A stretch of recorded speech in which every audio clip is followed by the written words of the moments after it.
I also did not have any clue who that guy was when I started it. And so it really blew me away. And, so proud to be a part of both those Prince shows. Zuko, I mean, like you said, one of the most amazing arcs in an animated character of all time. Redemption, growth. I know, man. I mean, not only that, we come from on camera too, right? So it's not even just cartoons. I saw a few lists where they're like the greatest shows of all time, like perfect shows, right? And they're like The Wire, Breaking Bad, Avatar: The Last Airbender. I'm like, how the hell is that on this list? That's phenomenal. But it's like one of those shows that's heralded as like, for whatever reason, we've been in this industry forever. You should be so lucky to get into one of these projects that are just deemed to be one of the perfect projects. Absolutely. Yeah. And going into it, we didn't know that was going to be that. I had no clue.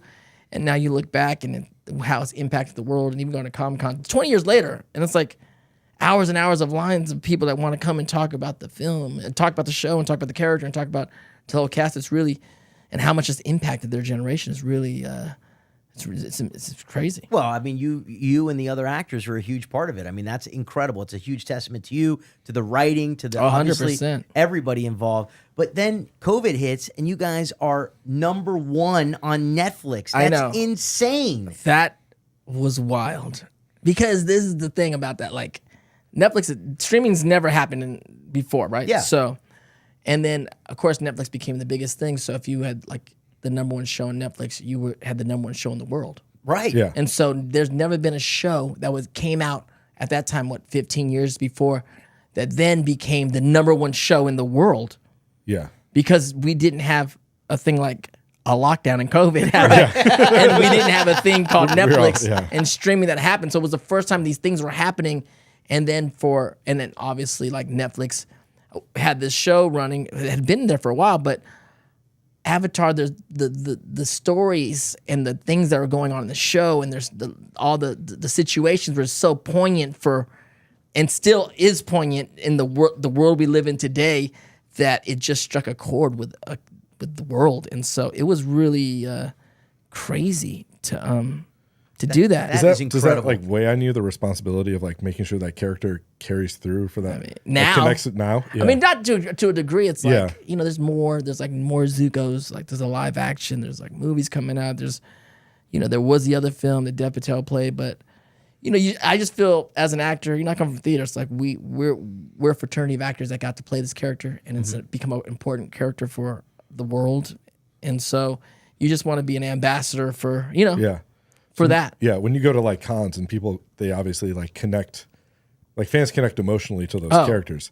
Does that like there's tears, hit bro? You? Yeah, that hits there's you. Tears. Right? Yeah, there's moments. There's hugs. There's because at the end of the day, it's great when we do a project, but when that project becomes your project, like that's your show's now my show. You want, like, it's yours now. It's not mine. Now it's yours. It means so much to you. And Zuko and Azula, his sister, are kids of abuse. Ultimately, their father, their mother, even neglect, leaving, and there's so many kids that have gone through abuse, whether it be physically or emotionally or whatever, that have connected so strongly to this character that when we meet and they want to just talk to me about it for a few minutes, it can get heavy for a second, Sure. And you just got to be a conduit to be like, hey, man, I understand too, because his character was there for me in a lot of ways. So it's really cathartic, I think, for a lot of people. And I want to honor that when I get to meet people. Like, I honor that for sure. That's incredible. That's amazing that you can, touch people in that way, where they're just, you help them through incredibly difficult moments in their life. Man. Speaking of, yes, we got to get a Prince Zuko line. What is one of your all-time favorite lines in your series? Hello, Zuko here. That's like it's just a classic. Is there a line that like fans come up to you like? That's a moment? one of them. Yep. That's rough, buddy. That's rough, buddy is a big one. It's like a funny one, but the classic line is, "I must capture the Avatar and regain my honor." That's awesome. Yeah. That is awesome. And it's just me talking. I don't know. It's again, and I come from on screen, so it just kind of talk. And Yeah. I'm more about trying to be kind of in earnest in the scene and trying to get through what's happening than doing a voice or finding a voice and hopefully,